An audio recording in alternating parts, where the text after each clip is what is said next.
teman-teman, kembali lagi di channel Meja Perawat bersama saya Robi. Kali ini saya akan berbagi pengalaman tentang rumus-rumus yang saya temukan di rumah sakit, tapi mungkin belum pernah teman-teman pelajari semasa di sekolah. Nah, saya akan membagikan yang pertama cara menghitung dosis obat, yang kedua rumus menghitung obat heparin drip menggunakan syringe pump, dan yang ketiga rumus menghitung atau menggunakan insulin drip menggunakan syringe pump. Nah, kita bahas dulu soal yang pertama. Ini saya hanya mengingatkan saja, yaitu cara menghitung dosis obat. Oke, yang pertama di sini ada rumus instruksi dokter dibagi sediaan obat, atau misal instruksi dokter dibagi sediaan obat dikali pengencer. Ini kalau misalnya terdapat pengencer. Misal nih, pasien Tuan A diinstruksikan dokter mendapatkan furosemid. Nanti saya kasih lihat gambar obatnya. Sediaan obat ini adalah 2 mg, 2 mili ya, 2 mili. Dan setiap 1 mili sama dengan 10 mg. Artinya 2 mili berarti 2 kali 10 mg sama dengan 20 mg. Nah, bentuk sediaan furosemid ini ampul, berarti 1 ampul artinya 20 mg. Mari kita masukkan di rumus berarti yang kedua. Nah, instruksi dokter dibagi sediaan obat dikali pengencer. Dia dapat instruksinya adalah 2 kali 10 mg. Jadi setiap kali kita memberikan masukkan rumus, instruksi dokternya adalah 10 mg ya teman-teman. 10 mg dibagi sediaan obatnya dalam 1 ampul adalah 20 mg ya. Jadi jangan memakai yang 2 mili ini, kita makainya yang 20 mg. Oke. Biar satuannya sama antara yang atas dan yang bawah. Dan dikali pengencer. Walaupun furosemid ini sudah dalam bentuk ampul dan kita tidak tambahkan cairan, tapi di situ ada cairan sebanyak 2 mili ya. Sebanyak 2 mili, jadi kita anggap itu adalah pengencer 2 ya. Oke, kita kalikan, coret-coret. Ini berarti 2 bagi 2 sama dengan 1 cc.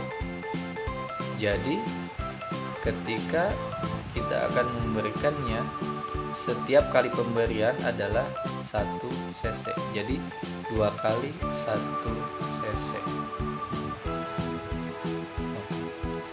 Oke, untuk soal yang kedua, nah ini kita akan menghitung obat bentuk vial atau serbuk. Nah, pertama, pasien Tuan A diinstruksikan mendapatkan 800 mg ceftriaxone, nanti saya sertakan gambarnya. Bila diencerkan dalam 10 cc Aquades, berapa cc yang diberikan? Nah, dalam 1 vial itu teman-teman, itu kan ada 1 gram. Nah, sedangkan yang diminta adalah miligram. Nah, maka kita konversikan dulu ke miligram. Berarti dari gram ke miligram dikali 1000 menjadi 1000 mg. Oke, pelarut 10 cc. Misal kita katakanlah dokternya minta 1 kali saja ya, 1 kali 800 mg, masih sama yang ini ya. Cuman ngasihnya dia mau 1 kali aja. Nah, rumusnya sama aja. Yang ini. Instruksi dokternya, karena kita sudah mengkonversikan ke miligram, kita tinggal masukkan 800 per 1000 ya. Nah, ini kan udah sama tuh. Udah sama ya. Sama. Dikali 10 cc. Oke, 10 kali 8 8000 1000 coret sisa 8 cc. Jadi yang kita berikan ketika obat sudah dioplos itu pasien dikasih 8 cc. Oke, itu bagian yang pertama ya teman-teman. Sekarang di bagian kedua kita akan menghitung obat heparin drip menggunakan syring pump. Nah, apa itu heparin drip? Saya akan tampilkan gambarnya. Itu salah satu fungsinya adalah untuk mengencerkan darah ya teman-teman. Nah, kadang obat ini diberikan menggunakan syring pump ya. Nah, contoh soalnya adalah pasien Tuan B dengan berat badan 50 kg diinstruksikan menggunakan heparin drip sebanyak 12 unit per kilogram berat badan per jam. Bila sediaan heparin 1 pial adalah 5 mili dan setiap 1 mili sama dengan 5.000 unit. Nah, berapa dosis dan settingan alat syring pump? Nah, ini mungkin akan teman-teman temukan di lapangan ya. Oke, pertama kita pahami dulu bahwa 1 pial heparin itu ada 5 mili ya teman-teman. Jadi dia sudah ada sudah diencerkan di dalam pialnya itu 5 mili, dan setiap 1 mili sama dengan 5.000 unit. Oke. Nah, artinya dalam 5 mili ini tinggal 5 dikali 5.000. 5 dikali 5.000. Jadi 25.000 unit dalam 1 vial. Oke, kenapa saya ganti ke unit? Karena dokternya minta 12 unit. 12 unit per kgbb per jam ya. Nah, jadi kalau ini sudah sama antara instruksi dokter dengan sediaan sudah kita samakan. Ini mudah sekali, tinggal kita masukkan ke rumus instruksi dokter dikali berat badan dikali dibagi sediaan dikali pengencer. Nah, biasanya teman-teman di sini kita yang pertama menggunakan spet 50 cc maaf. Nah, kan spet 50 cc. Kemudian nanti kita masukkan NS, jadi diencerkan dengan cairan NaCl sebanyak 50. Nah, tapi karena 1 pial heparin itu dia sudah encer sebanyak 5 mili, berarti NaCl-nya itu hanya 45 cc aja teman-teman, ditambah heparin yang 5 cc gitu kan, sama dengan 50 mili ya, atau 50 cc sama nih. Oke, jadi 45 NaCl sama 5 cc heparin, jadi nanti ada 50. Oke, nanti teman-teman pasangkan perfusor plus konektor.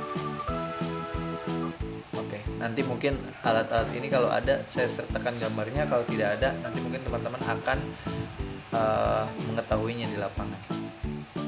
Jadi split 50 cc, kemudian ditambah perfusor ditambah konektor dengan isi cairannya adalah 45 cc NS, NaCl dan 5 cc heparin.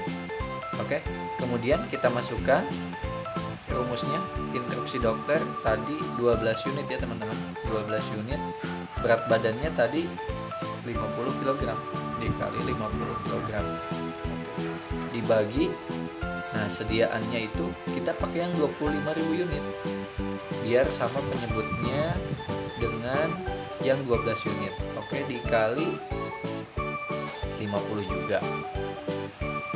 Nah, oke, dapat dipahami? Oke, langsung kita kalikan saja.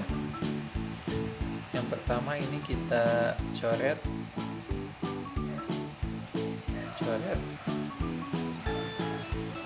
Berarti dapat 1. Nah, maka yang akan kita set pada syring pump itu ada di angka 1,2.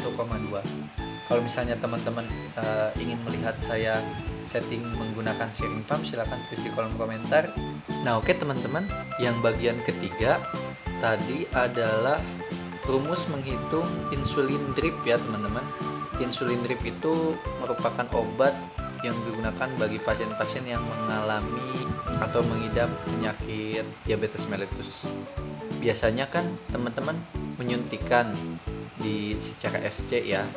Nah, kali ini kita akan coba hitung dengan rumus karena pasien ini akan diberikan dengan menggunakan alat syringe pump. Nah, contoh kasusnya adalah Tuan C diinstruksikan dokter mendapat insulin drip sebanyak 5 unit per jam. Berapakah setting alat syringe pump beserta dosisnya bila pengencernya itu adalah 25 cc? Nah, di sini pengencernya itu kita memakai NaCl ya teman-teman. Misal kita masih menggunakan Spuit 50 cc. Setelah itu NaCl sebanyak 25 cc ya teman-teman. Kemudian konekta dan perfusor. Di sini teman-teman, NaCl diencerkan sebanyak 25 cc. Jadi NaCl-nya tidak 25 cc ya. Perlu teman-teman ketahui kalau insulin drip misal nih Novorapid. Nah, itu bentuknya kan sudah cairan yang biasanya kita suntik secara SC. Nah, berarti kita harus konversikan dulu ke cc. Nah, biasanya 100 unit itu adalah 1 cc. Jadi kalau teman-teman misal nih ambil sepet 1 cc, kemudian silakan isi menggunakan heparin drip yang biasanya ujungnya diputar. Nah, itu ketika teman-teman masukin 100 unit menggunakan alat itu, teman-teman akan mendapatkan 1 cc. Ini biar mempermudah kita ya. Jadi 100 unit itu 1 cc. Sehingga pada pengoplosan atau pengenceran itu teman-teman cukup 24 cc NaCl. Nah, 1 cc-nya lagi plus 1 cc Novorapidnya. Nah, berarti isinya ada 100 unit. Oke. Kemudian gunakan konekta, perfusor, dan spet 50 cc. Nah, setelah demikian sama aja rumusnya teman-teman, yaitu instruksi dokter. Instruksi dokter adalah 5 unit ya teman-teman, 5 unit per jam dikali dosis yang ada. Nah, di sini teman-teman akan paham kenapa tadi saya menyuruh untuk 24 cc NS dan 1 cc sehingga bulat menjadi 25 cc kan. Karena insulin itu bentuknya cair. Nah, dosis yang ada seperti yang ini, 1 cc adalah 100 unit. Berarti di dalam 25 cc tadi teman-teman ada 100 unit ya. Instruksi dokter 5, dosis yang ada 100 dikali pengencernya itu 25 tadi. Oke. Nah, tinggal teman-teman kalikan deh. 25 kali 5 125. Bagi 100 coret 1,25. Atau misal kalau syringe pump tidak ada, kita bulatkan jadi 1,3 cc per jam. Nah, mungkin yang teman-teman harus lebih pahami adalah di 1 cc adalah 100 unit, kemudian nanti dimasukkan ke dalam 24 NaCl. Oke? Supaya teman-teman nanti paham di bagian sini. Karena sebenarnya tidak harus 100 unit dan tidak harus 1 cc. Tapi dengan seperti ini teman-teman akan lebih mudah untuk menghitung dosisnya. Oke? Jadi itulah 3 rumus yang saya temukan atau lebih saya pakai ya di lapangan pekerjaan dibandingkan di semasa kuliah. Bila teman-teman ada yang perlu didiskusikan atau misalnya ada request, silakan tulis di kolom komentar. Assalamualaikum warahmatullahi wabarakatuh.